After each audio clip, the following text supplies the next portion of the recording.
Hi guys, and welcome to Behind the Spires. I'm Molly, and joining me once again, I'm not Ed, is producer Lance. me, DJ Lazy River, as people have also known me as. Come to call you. You're filling in for Ed, who is enjoying some well-deserved time away. Ed, take it easy, sir. We'd love for you to come back. Maybe you can have your own segment. A little turntables with DJ Lazy River. Okay. Well, anyway, it's nice to be here. We have a great episode. Who do we have? I have known this man ever since I've really started with the City of Frederick, Eric Rhodes. Oh my gosh. His wife, Jeanne. Jeanne and Eric Rhodes. And we're talking about an exciting topic. Very exciting. This is the clustered... Sorry, let me start over. Yeah. The National Cluster Spires High Wheel Race. If you guys don't know about it, and as not a native Frederictonian myself, I learned about it when I moved here. Oh, yeah. Frederick is the only place where I've seen people just on the roads riding a penny farthing, which is the really high wheel bicycle. Only in Frederick. Only in Frederick. And so the National Clustered Spires is July 12th. Yes. And so they're going to be talking to us about this spectacular event where racers from actually across the world, that's incredible. It's not just like local racers. Right. It's people across the world who compete with the beautiful backdrop of historic downtown. It's a unique event, and it's here in Frederick. It's here in Frederick, hip and historic Frederick. So if you guys don't know about it, check it out, July 12th at noon. And if you're not watching us on video, you can catch our lovely mugs on YouTube at City of Frederick, Maryland. And of course, you can listen to us on Spotify, Apple, Amazon, and other podcasting services. You can't miss us. Even if you try, you Right. can't. But before we get into our interview, we do want to do a plug for an update on the City of Frederick's boards and commissions. Want to make a difference right here in Frederick, your own backyard. Yes. The city is looking for passionate residents to serve on boards and commissions that help shape our community on topics like housing, sustainability, public art, historic preservation, and much more. That's right. Serving on a board or commission is actually a great way to partner with the city, share your expertise, and get involved in the issues you care about most. If you have an interest, please consider applying. It's your city, your voice, your opportunity to lead. That's right. Your participation plays a direct role in shaping Frederick's future. And visit frederickmd.gov/boards-commissions to see a full list of opportunities, find meeting information, and submit your application. I happen to know the person who helped put that website together. She's right here, folks. And we'll be right back. We will. See you guys soon. Thinking about starting a business? In the city of Frederick, your imagination knows no bounds. With the Department of Economic Development's help, you can take the leap to become an entrepreneur. We'll help you fire up your business plan. See the resources around you, build relationships with community partners, and create a clear, clean path to opening your business. Together, we will plant your ideas and watch them grow. Let's get your business off the ground. Contact the City of Frederick for resources to start your small business today. And we're back. We're back, guys, and we are so excited because we have two very special guests with us today. We have Eric and Jeanne Rhodes. Thank you so much for being here. Thanks for having us. Before we get started, give us an overview of who you are, for those who haven't met you yet, and the high wheel race, because that's what you're here to talk about. Well, Sure. They're a power couple. Oh, yeah. Obviously. Very intimidating. Far from. They walked in and we were all like, oh my gosh, thank you so much for being with us today. Just another day. No. No, just kidding. Totally not. We are Eric and Jeanne Rhodes, and we have lived in Frederick since 2000. We actually met at Brewer's Alley. Oh. Yeah, for another time. I would love to hear that story. Forget the high wheel race. It's a good one. Obviously we've lived here for a while, and one of the beautiful things about Frederick, even back in the day, that it was a city that was trying to be bicycle friendly. And so from that, the bicycle community and just embracing cycling, and I had ridden all kinds of different bicycles, and so I purchased a high wheel bicycle. And so back in the day, Was this after you met her? Actually, when we were married, Yes. I bought that. Yeah, because you were like, another stupid bike. Jeanne, I want to hear your reaction to the first high wheel bike. Okay. Yeah. I mean, he buys all kinds of bikes. I mean, whatever bike is out there, any weird, strange bike, he has purchased it at one time or another. So this was just one of the many things that was very unusual. No big deal. Just that another he brought guy. home. Very you know. supportive. Yeah. And it's kind of interesting because he would go around town riding this bike, and people would, come up to me and go, "Did I see your husband on one of these crazy bikes?" And I'm like, "I don't know what you're talking about." You're like, not I don't mine. think so. I don't know what you mean. And it was like a 99% certainty that if you saw someone riding a high wheel bike in Frederick, it was Eric back then. But now, if you see, someone, it's likely not him. He's not getting on that bike anymore, just because of time, busy, know. But we have a lot of new racers that are in the area riding those things. So you see them around town. They're everywhere. Yeah. I saw one going to the gym, and I was like, oh, hey, that's interesting. They're training. I love it. They're locked in. Yeah. So what is the high wheel race? The National Spires High Wheel Race, National right? Clustered Oh, Spires. sorry. My apologies. She's new to this I was part. saying, did you not do your research? No, I'm just kidding. So how this was kind of birthed was that I'd purchased my first high wheel in 2006. And so you would try to do the same type of riding you did on regular bicycles on this. So you would do these long rides. We do 100-mile rides, And so it was like, there are no races like this in the United States. So we'd go online, see where the races are. And the races were all in like the UK and Australia. And we're like, how do you transport a bike over there? All the things. And so we had done a race called the Great Knutsford Race, which is in Manchester, England. And they only do it every 10 years. And so it was two other guys that I went with. And we raced and we loved it. And we were like, I can't believe that there's nothing like this in the United States. And just knowing the backdrop of historic Frederick and these 1800s homes with these 1800 bicycles, why not? And so in 2012 was our first year then for the National Cluster Spires. National Clustered Spires. And so when you burst this idea, were you all on board, Jeannie? No. Okay. No, I thought it was just a lofty idea. Again, very supportive. I love it. If you get to know me and Eric, we're kind of polar opposites a little bit. We balance each other out. He's kind of the dreamy guy, and I'm the realist, very practical, down to earth. Yeah. So was that a no? Was that a flat no at the beginning? So it was like how are we going to get this done, And what was great was he started approaching the people in the city who really seemed to like the idea. Again, I think it was hard for them to envision what this would be. And then we approached Brewers Alley. I had worked at Brewers Alley. We both lived downtown. We wanted to do it downtown in the historic district because we both lived there at some point. And so he approached Brewers Alley, and they were very supportive. And if they had not stepped up that first year and helped us financially put this event on, we probably wouldn't have been able to do it, because it would have been coming out of literally our own pocket to be able to do this event. Right. So that's why we are eternally grateful for Brewers Alley's support, and they continue to be our sponsor. Yeah, they to still today. have the penny farthing in the window, right? They Yes. do. Yeah, they and do. they have their own brew. They right? do. High wheel It's- Hefeweizen. Yes. Great So summer brew, very exciting. I didn't know that. Yeah, I mean it's on the can. It's this female riding a high wheel penny farthing, and it's great. How so- Frederick. yes, very So niche. hip and historic. Yes. And in addition to Brewers Alley, when they got us jump started, and then after we started putting this on, people started to kind of understand and what to expect. Then we started getting more sponsors and more supports, because to grow the event, you need to be able to add enhancements to it. And so our first year, we actually paid $500 out of our own pockets. Yeah, it was a great investment.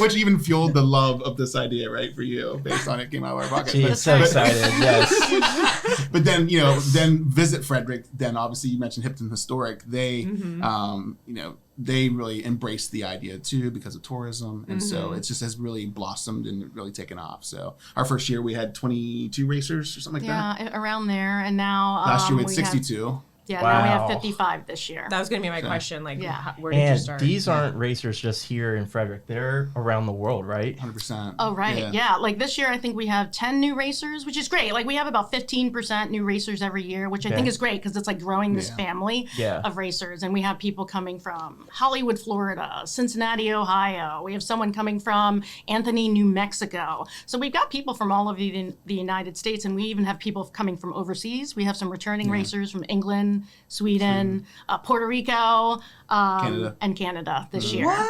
Yeah. That's wild. Are you how are you getting these riders to come? Is it just a network out there of high wheel fans, I guess? Well, again, because there's not that many events, and if you're really passionate about these You're kind of looking for bicycles, your events that are available to you are slim. And so just having the opportunity to go ahead, and again, it's amazing to kind of sit back and watch all the participants over the years and how they've really become I mean, it sounds cliche and cheesy, but it really is like a family in a way, because then they're like, oh my God, they're all tissues. but they are they're really strong friendships that are built within this group of riders, and it's been awesome to see. I think one of the other highlights is that this is the biggest female field we've ever had. We have 10. Yeah, We have I 10 love that. That's Great. unheard of. And we have some younger racers this year too. Like how young? So I think early 20s. Wow. So that we got some in the early 20s, and then we have people over 70. So this event really just like is a broad field of Yes. racers from 20 to 70 something. And so we've increased the number of categories we're having this year, Yeah. just because we want to recognize people's physical activity, right? Like, I Right. mean, you can't come in as a 70 something year old and expect that you're going to be at the same level of physical Right. endurance as someone that's maybe in their 20 or 30s. So we need to recognize that, because some of these people are pretty brave to be coming out here to be able to do that endurance. Right. It's 20 minutes for the qualifying races, and then it's 30 minutes for the championship race on a hot day. Yeah, and so let's in the pray middle of that summer. let's Yeah. pray that the heat Cools is a not little, like today. We are recording this episode in 100-degree heat, so Yes. yes, Yeah. I hope these racers get a little reprieve from this. Yeah. As someone who is a complete novice, like what are the skill levels you need? Is it balance? Like what is it to ride a high wheel? Sure. So, I mean, first of all, it's just bravery and confidence. I mean, honestly, because, you have this little step in the back, you're scooting it like a scooter, you get some momentum. Once it's kind of coasting, then you put your bottom up on the seat. The weirdest part is that you're pedaling on the same thing you're steering. A regular okay. bicycle, you You're right. got your crank arms and all these things you're pedaling, and it's not even connected to your steering. But because the steering goes straight down to the forks that hold the pedal on the front wheel, so if you have a really like wonky pedal stroke and it's Yeah. not balanced, your handlebars are going back and forth like Right. crazy. So it forces you to balance out. So Yeah, that's brave. it's one thing to get up on it; it's just another thing to go ahead and get back off of it. Then, so So I was there for the first year. Yeah, Lance was like, I was there from the beginning. And I just remember, all right, I think this is going to be a casual race. Boy, was I wrong. He thought it was gonna be more of like a look at our bike. Yes, but when Yeah. they circle City Hall and when they come down Church to go to market, they are coming down this hill, flying around that bend. So Flying. this is not something that's it's pretty dangerous. Well, and you think about this because you were there from day one, is that, that first year we had a pretty major accident toward the end. And so, we were so excited. We're like, oh my gosh, this is finally happening. We have these racers, they're crushing it. Yeah. It's an amazing spectator experience. And then all of a sudden you have this crash. And so during the race, like any year that we were, putting it on, it's nerve-wracking in a sense, because you see some competitiveness and you're like, please race safe, because majority of the bikes don't have brakes. You're going around the turns. And people just have different levels of skill. Yeah. And so that's why it's nice to have the qualifying heats, because it kind of separates out the more recreational versus the ones that are in it to win it, kind of thing. So Yeah, and safety is our priority. yeah, I mean, right. we have a pre-race meeting where Eric will lecture. kind of emphasize safety, right? Because Right. of those two different kind of groups of riders, the ones who are in it to win it and the ones that are kind of just there for the spectacle and they want to enjoy and celebrate the history of this bicycle, right? So they stay to the right, and the fast racers kind of take the inside lane. Okay. And then we are very cautious too, to if we see anyone that's, kind of riding aggressive, unsafe turning, passing on corners, things like that, we tell them that we'll Yeah. pull them out. Really? my Because gosh, yeah.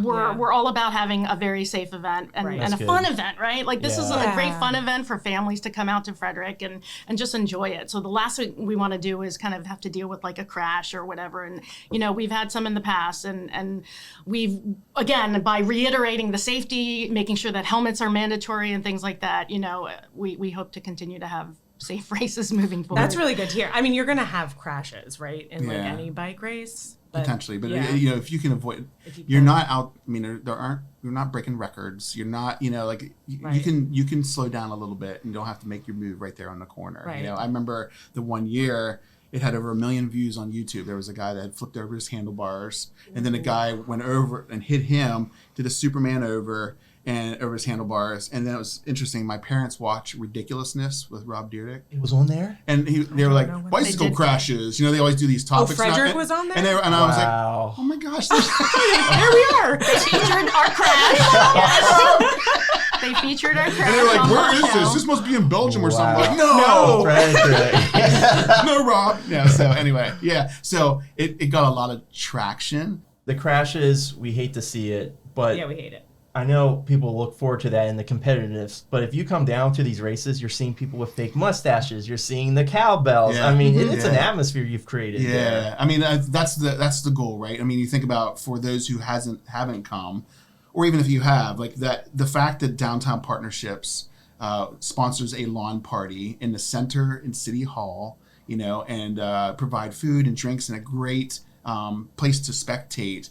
It is like the Preakness for penny farthing. Yes. You know? And that's ultimately what we want, right? Yes.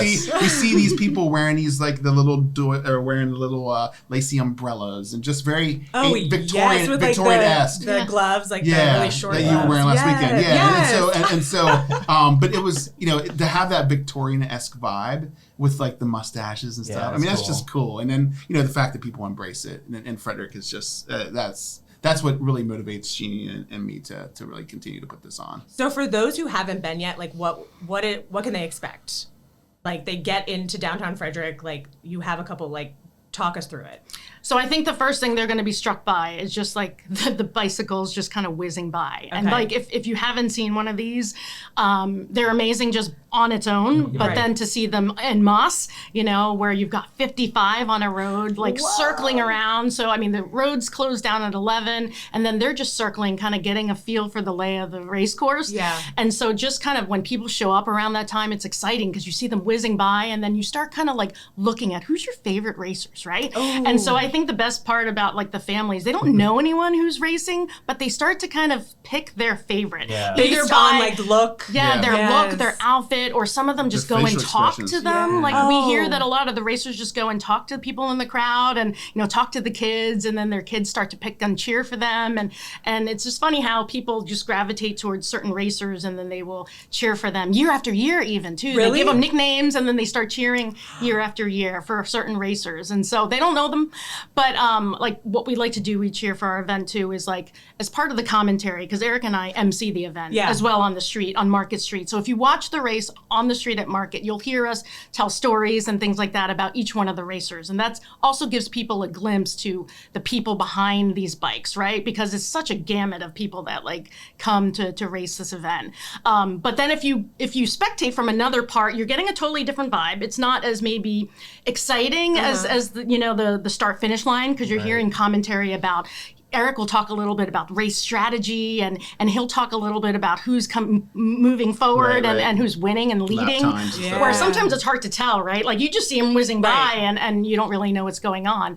In other parts of the course, I think it's more relaxed. Like, you know, you're at the garden lawn party and you're kind of just drinking and you just see him and you just kind of enjoy it for what it is there. But you don't get like the full picture Yeah. that you would if you're on Market Street hearing the commentary. It's Like like one of the something for everyone. 100%. Yeah. Like and you know the racers, they truly feel like celebrities that day, right? Oh, They're just yes. walking around and people are so inquisitive about the bike and they feel really like elevated. But one of the cool things that that a lot of the racers do, and that Record Street has like an elderly care like facility. Oh, there, yeah, like yeah, that, yeah. like- Yep. And they put pictures up in their hallways of penny farthings and stuff leading up to the race, you know. And then then a lot of the racers will go over and meet with some of the people that are residents of that location, and you know, you're talking to elderly people, and it's just such a embracing, beautiful Fam. situation. I remember Yeah, so- one year there was a wedding, and I remember we got a shot of the couple coming out of the church on Church Street, and the bikers just whizzing by. That's incredible. I love that. Happy wedding day. Well, it's one of those things back in the day. It was like, oh my gosh, putting this on and trying to get permits and all these things, and then letting all the churches know that are there's a significant amount of churches that are impacted by this race. Letting them know, please let the bride and grooms know that the streets are going to be closed off that day, so your little horse and carriage dream might not be able to happen Right. during that time. But your penny parking Party dreams will happen. because that's what every bride wants. I was Right? gonna say, I would love that. That's so random. I just But feel like this is awesome. What has happened over the years, they were like, no, it's great, it's cool, that's what we want. You know? So it's just like, Yes. aw. So in a time where it was kind of like a forewarning, now it's kind of an enhancement. They embrace Yeah. it. Yeah. So Brewers Alley, huge part of this race. How's the business community downtown embraced this event? Are they very supportive of it? I think it's evolved again as people started to understand. I think for the most part, the great thing is that, based on the race schedule, and people basically are like claiming their territory on the street, that they a lot of times take shifts, like, hey, I'll hold your spot, you go eat now, or something like that. And there's breaks strategically in there for the racers, but also for the spectators, where they will. And I'd like to think, I don't know what the metrics is on that, but I'd like to think that our businesses really benefit. And when we first started talking about this, there's a lot of things in Frederick happening every weekend. But then after July 4th, there was, at that time, a kind of a lull in activity. And so it was an opportunity to continue that motivation or enthusiasm downtown. And so that's why we had picked a week after July 4th. That's really helped businesses, I think, in a time where maybe it wasn't as popular. I love it. But yeah, some other businesses have come forward to really take part in it. Like the North Market Pop Shop, they help sell merchandise, drives a lot of people to their store. But they love the race, like just, supporting our race. So they've been great. And then recently Colonial Jewelers also participated last year, giving customized pins for the winners, the top racers. And then we have this year the Will Group. It's a financial, wealth planning group that's on the race course, and they're going to actually provide the VIP racer lounge, just some place where the racers can get out of the hot sun, use the restroom, get some, refresh, and it's right off the race course. So they saw it last year and they're like, why are we not part of it? And they decided they just wanted to be part of it this year. All the cool kids are doing. We just love that. Like, they're not expecting a lot in return. They just want to be part of it because they just see how fun this event is, and they're willing to support it and grow it. So that's what we love. I'm looking forward to. I have 2 little ones, and I want to bring them this year. Yay! So Nice. See this. Yay. Lucas will love it. Yeah. Oh He my loves gosh, anything with wheels. Yeah, exactly. Yeah. Well, it is a very, that's another part we really like. Is it, it's a downtown in the city that we love. It gives back, and we only use the businesses that are there versus outsiders. Right. And then it's also a very family-friendly event. My dad is the DJ. What? Does he have a DJ name? DJ Dwayne. Is it really? Okay. That's fantastic. But he strategically looks at our event and what's happening, because we do all kinds of different stuff during the intermission too. And he's very music oriented, and so he has songs that are very themed for that, whatever is happening. And so and that that for me, that just having my dad to be part of the event is very just very connecting. I love that. So, yeah, it's very cool. So. Do you guys have something that's like, that was the most memorable thing over the past I do. What? decade or so? Whew. This is like The first race. No, Oh, okay. no. I thought we were going to say the first race. Again, each year, I know. I know what your story is. Okay. So over time, you start to see who are like, oh man, they're like hardcore, and training, and then they're posting videos of what they're riding to train. And you're like, oh my gosh, Yeah. They're like workout selfies. So and I'll stuff. say this, and I say it probably almost every year. There was a guy named Rob Stahl, and he was in that famous crash that was on Ridiculousness, and He's okay. he's okay. He has returned though. I don't know what that means. I don't know what that means, but whatever. We're over it. Okay, we're not bitter. We don't care. But the what was great was when he crashed over the guy who crashed in front of him.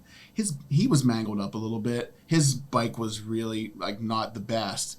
And I ran over and I was like, Rob, don't. And he's hardcore. He was like, I don't care, I'm fine. And gets back on. Wow. And I looked at his dad who was there and I said, do you want me to pull Rob off the course? And he looked at me and goes, if his bike's not broke, he's not broke. And I was like, dang. So fast forward a year, all right? Okay. Brian Caron, who had won the first 2 years, I think, right? He won it on an original 1880s Columbia, and that's crazy because they weigh about 4,000 pounds compared to some of the, And the only person that's won on an antique bike. So go ahead. Okay. Yeah. So Brian Caron noticed that he was not going to win the race. He felt so bad for Rob. The next year, he had a mechanical with his bike. Something wasn't working. He was going to drop out. Brian got off his bike and said, here, take my bike instead. No. Oh, my God. My God. I just got chills. That is sportsmanship. And I was like, it doesn't get any better than The that. community. It doesn't get any Sportsmanship. better than that. And the sports No. is just out of this world. And so that was something that resonated with me for all the races That that we've speaks done. to like how awesome the event is in the community, right? Yeah. We've had a few cases like that where someone's showing acts of kindness like that to the Yeah. other racers. Yeah. You don't really see that in life anymore, What right? happened? Everyone should just write a penny for it. Yeah, guys, come on, get a high wheel. Jeannie, do you have like a memorable time or event?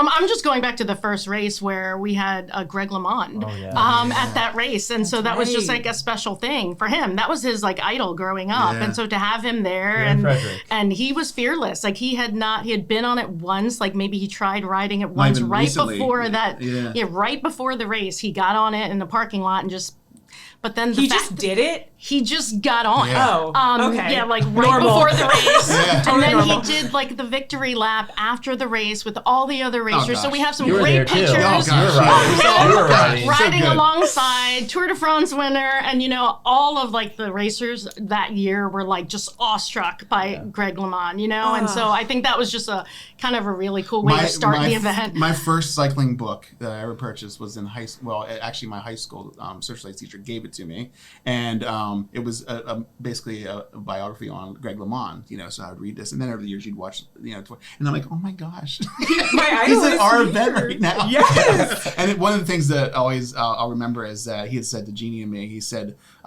wow, he's like this vibe, and it was the first year, people were just showing up and didn't even know what it was, and he was like, people are genuinely interested and excited about the event. He goes, when you go to a bicycle race, it's more of like, hey, my friend's racing, I'm here to support kind of thing. It's Right. more of like a connection Obligation to, more of a Yeah. more of just like, I'm coming for that. Yeah. And he was like, people are generally here to like just enjoy the event, and I was like, that's pretty cool. Like Greg LeMond, who raced the Tour. How did you get him here? Huh? How did you get him Paid here? him. No, I'm just kidding. He was here with the Tour de Frederick event. Yeah, he was. Right, Back then, right. we had it on We the ran very conjunction. same Yes. weekends, and now it's different weekends. Fantastic. But he just happened to be there for that event, and he heard about it, and we had a friend bring him over and take part. And I have to like give a shout out because Neil Sandler, who really started the Tour de Frederick, benefiting the Boys and Girls Club, partnering with Rotary, he really helped kind of also guide me initially try to get this jump started. And that's why we aligned it with the Tour de Frederick, and then knowing that Greg LeMond was there. And so,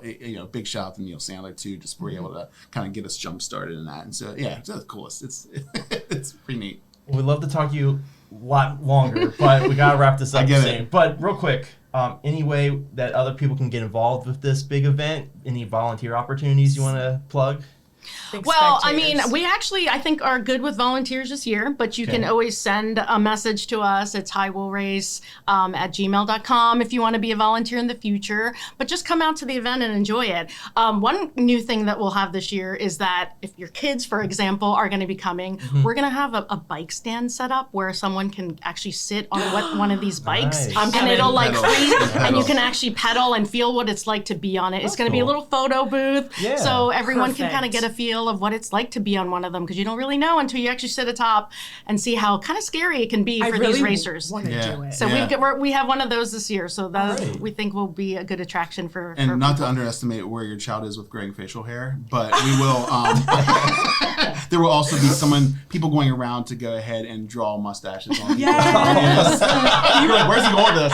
I like that. So just to kind of Perfect. to add to the vibe, So Saturday, July 12th. Correct. Starts at noon. Noon. And the start and finish line is right in front of Brewers. It is. And then, but like you said, there'll be like different spots around the city where you can either spectate, you can be like right up in the action, Yeah, you can be having a drink. Yep. The We love course it starts at Brewers Alley, and it just you take a left on West 2nd Street, you go up 2 blocks, take a left on Record Street, it comes back down to Church, you come down Church Street, and you're back on the Market, and that is the 0.4 mile loop. So, Beautiful. yeah. You guys are amazing. Thank you. I hope Thanks for you'll- having us. I hope Yeah. you'll come back. But before we go, We always have a segment here at the end of the gosh. show Oh, with our guests. it's called Quick Round Trivia. Dun Dun Dun.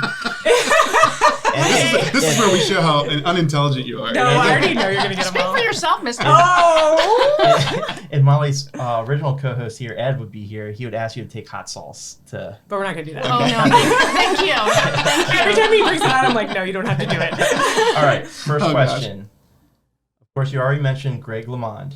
He is a former Tour de France winner. USA. From USA. Yes.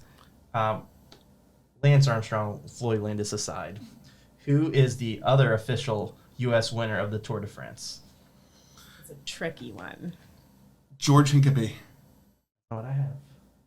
It's actually Marianne Martin, the female racer from the 1984 inaugural tour. Wow. Hot sauce. Great. Needed that Great shot. trivia there. I said it was That's tricky. cool. That was a tricky one. Okay. That's cool. Yeah, Yeah. yeah, yeah. Way to start with the tough one. Yeah. The other Lance. Go ahead. You wanna do next Let me down. Okay. You know, he was a hero to all Lances for a while. We have, No doubt. we have in parentheses Lance Armstrong and Floyd Landis do not count. I used to race against Floyd Landis. You did? Because he's from Central Pennsylvania. Yeah. No way. So did you do regular? You did regular Mountain biking racing back in the 90s. That's wild. Yeah. So, yeah, pretty cool. Floyd Oh my Landis. gosh. All right. Dun, What dun, dun. British engineer invented the penny farthing? Stanley. The star. Starley. Yeah. Yeah. Starley. Nice. Starley. Yes, I was gonna give it to Sorry. you. Stanley Thank and you. Star. Yes. Yes. He is often referred to as the father of the British bicycle industry. And I actually sat on one of his bikes in Knutsford. You did? What's the craziest race you've done? I Just mean, there as really a hasn't been side. that many, but yeah, Calvin's Challenge. the Calvin's Challenge was a 12-hour race. Whoa, where's Yeah. that? That is in Springfield, Ohio. Fantastic. And they just do a bunch of different types of bicycles, and they had a high wheel category. I love so, it. yeah. 16 hours, right? 12 hours on a No highway break? race. Break for bathroom. That's yeah, it. Yeah. Wow. So Dang. 131 miles. Yeah. So Oof. yeah. You're gonna need to So. lay down after that. Okay. Last question. Name the country that hosted the first modern revival of high wheel racing championships. I will have to say. These are hard. These are probably the hardest questions Yeah, we've yeah, had on Yeah, the man, show. it was brutal. But you're a subject matter expert, so. I'm gonna say Evandale in Tasmania. Oh, What is it? Czech Republic.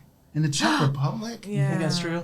I don't know. We'll check our sources. Yeah, Our I sources- want to know I want to know the year that is. Okay. Because Evandale in Tasmania is. I'm gonna part- say you guys know. So Yeah. that's it. That's it. What do they know? Google. Just because he works in education doesn't mean.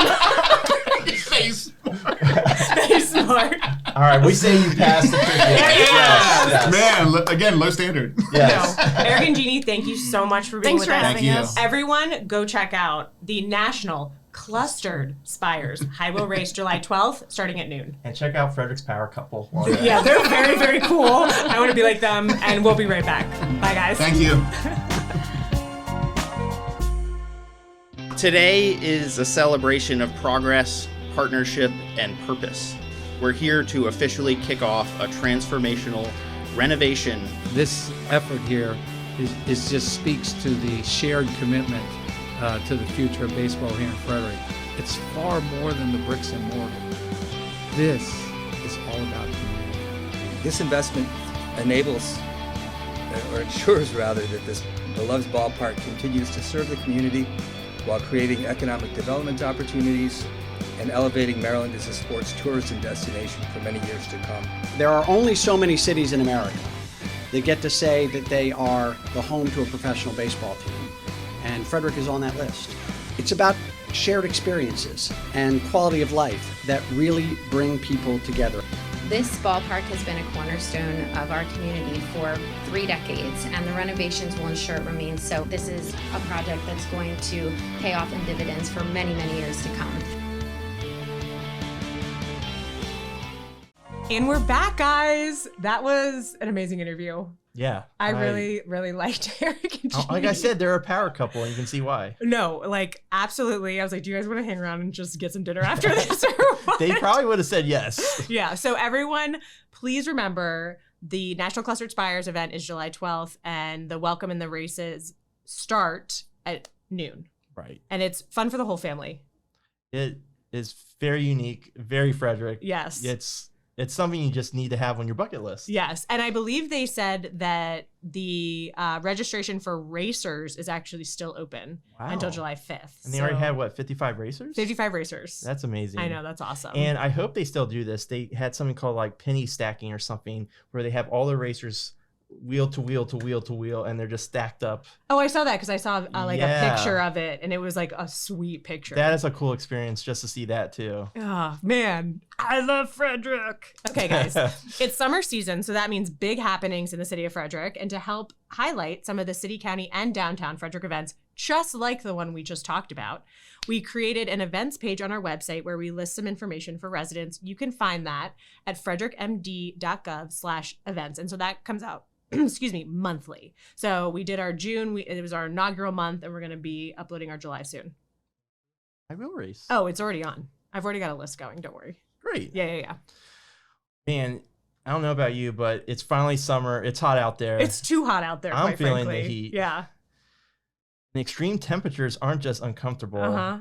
They can be dangerous. That's actually true because the AC is broke up here, and I feel like it was dangerous. You need to call out? Yeah. Okay. Well, the city has tips and resources to help you stay safe during this extreme hot weather that we have throughout the summer. Yeah. So we have resources that include cooling centers, hydration reminders, and more, a lot of safety tips. And so you can find that at you can visit frederickmd.gov/extreme heat to learn how to stay cool and protect your health. Stay safe, stay hydrated, and stay cool, Frederick. Even though you guys are already pretty cool. And we're also celebrating our USA 250. Yes. This is next year. Yep. And we had one of our other big events here this past month, and that was the semi-quincentennial event of the Maryland Rifle Company formation. Yeah, so if you guys don't know, our country is turning 250 next year. And so leading up, starting now until pretty much the end of next year. So 18 months. Do you know Frederick's older? Yeah, Frederick is older because we already celebrated 275. Yeah. So our country's celebrating 250, but we're 25 years older than our country.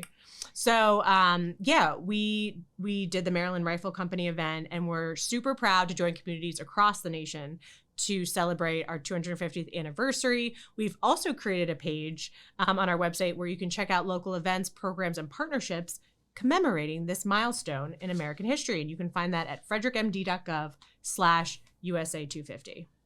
I'm just getting the sense that there's a lot of cool stuff on our website now. Yeah, guys, you should check it out. There's so many things. There's from the cultural art map to the 250 events to the monthly events.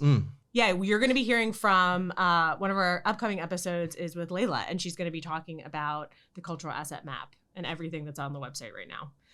So if you want to learn more about this or have general questions, we love to hear from you. Please email us at behindthespires@cityoffrederickmd.gov. That's Behind the Spires at cityoffrederickmd.gov. I kind of butchered it a little bit, so let me get it right. Yeah. behindthespires@cityoffrederickmd.gov. You're so good. We want to hear from you. We want to know what questions you have, who you'd like us to interview. And if you have anything else you'd like to see on the website, we sent out a survey to some of our NACs, and we heard back from them, and we're incorporating a lot of their comments and their wishes. Great feedback. So email us.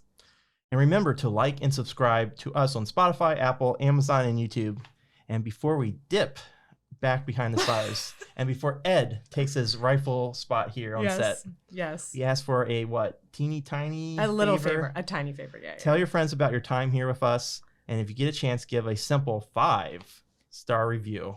You can even do it on the podcast app. That's right. It's super easy. Yeah. Your support helps us grow. We love Frederick. We are super happy to invite cool people like Eric and Jeanne on, to invite city employees on, we're going to have DPW folks on upcoming episodes. Like I mentioned, arts and cultural. We have Visit Frederick on. So and hopefully more hot sauce. Yeah. Well, we'll see about that. I don't know about that. Do you want to do the closing that Ed does? Ooh, I can't do it like him. So okay, I'm just going to tell you, thanks for hanging out behind the spires. And remember, kindness costs us nothing. See, it's hard, but right? It means everything. Everything. Thanks for joining us, guys, and we'll see you next time. We miss you, Ed. Bye.